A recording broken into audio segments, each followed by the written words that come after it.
साहब नमस्कार। नमस्कार जी। थोड़ा सा परिचय बताइए अपना।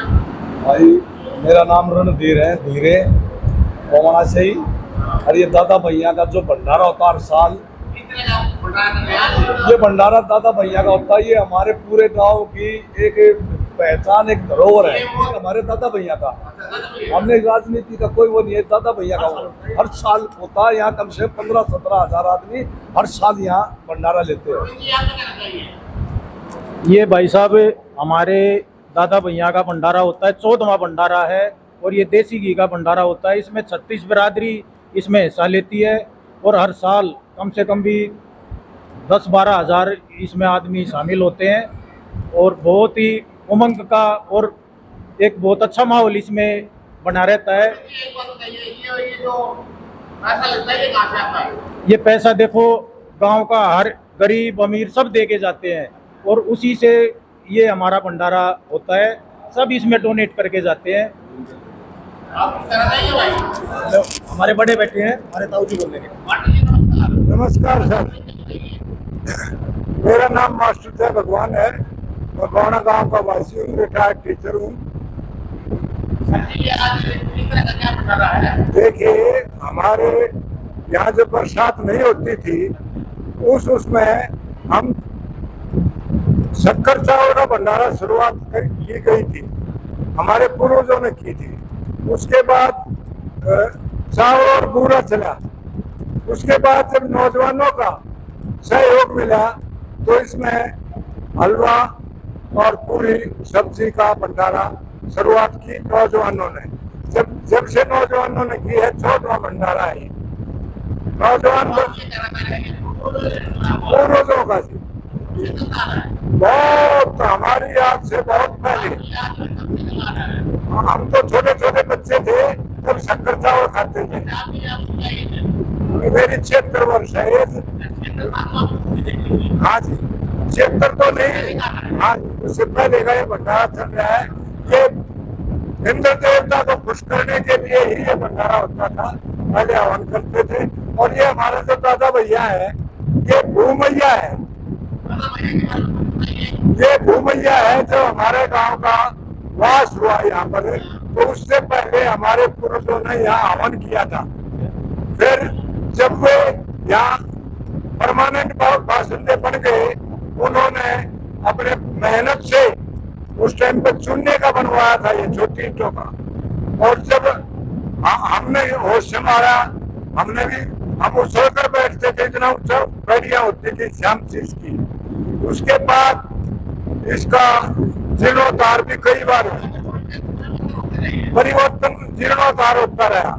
लेकिन जब हमारे गांव की जो फैक्ट्री एरिया में जमीन गई, उसके बाद लोगों के पास पैसा आया, लोगों से दान इकट्ठा किया। पूरे गांव का चंदा हमारे पास उस टाइम पर सन 2003 में 6.25 लाख रुपए इकट्ठे हुए थे, जिसमें से इसमें बहुत शानदार भवन बनाया गया। 1.25 लाख रुपया बचा था। जब पूरा गांव इकट्ठा किया प्राण प्रतिष्ठा के टाइम पे, दोबारा नए भवन में तो प्राण प्रतिष्ठा हुई, तो पूरा गांव इकट्ठा किया। देसी घी के लड्डू बनाए गए, पैकेटों में लड्डू पूरे गांव को बांटे गए और 1.25 लाख रुपया बच गया था। मेरे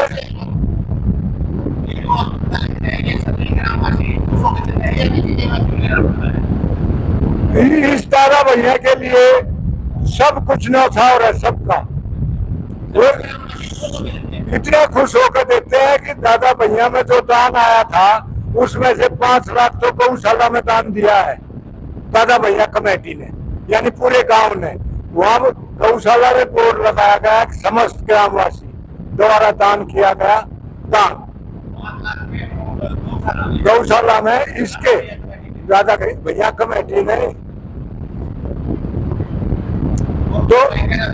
तो उस टाइम, सुनो जी सुनो, अभी बात पूरी हो रही है। 1.25 लाख रुपया बच गया था। तो हमने गांव के सामने, मेरे हाथ में माइक था, प्रस्ताव रखा भाई इस पैसे का क्या किया जाए, गांव वाले बताएं। उन्होंने कहा भाई आप ही बताओ। उसके पास में एक कुआं था जो गले तक भर चुका था। माँ जी ये पूजा का कुआ है, जब लड़का होता है तो पूजा करने के लिए आते हैं, हम इसका जीर्णोद्धार करना चाहते हैं। हमने बड़े प्रयास से पातगढ़ तक, बरनाले तक जाकर मशीन ढूंढी साफ करने वाली, तो उन्होंने इसको बिल्कुल साफ कर दिया। फिर इसके चारों तरफ पत्थर लगाकर और मंदिर का रूप दे दिया है। जब किसी के घर लड़का होता है, कुआं पूजन होता है, तो यहाँ आकर पूजा करते हैं, उसकी बात करना। और जी अब ये जो दादा भैया में दान पत्र लगा हुआ है, उसमें हर समय पैसा आता रहता है, तो कमेटी उसको समय समय पर दान पत्र को खोलती है। कुछ पैसा वो होता है, कुछ आज जैसे भंडारा चल रहा है, लोगों ने बढ़ चढ़ कर दान दिया है। इस भंडारे में लगभग 4 और 5 लाख के बीच में खर्चा आएगा, तो वो अगर यहाँ से दान से पूरा नहीं होगा, तो वो जो दान पत्र में इकट्ठा हुआ पैसा, उसको मिला के इसको खर्चे को पूरा किया जाएगा। ठीक है, धन्यवाद। धन्यवाद।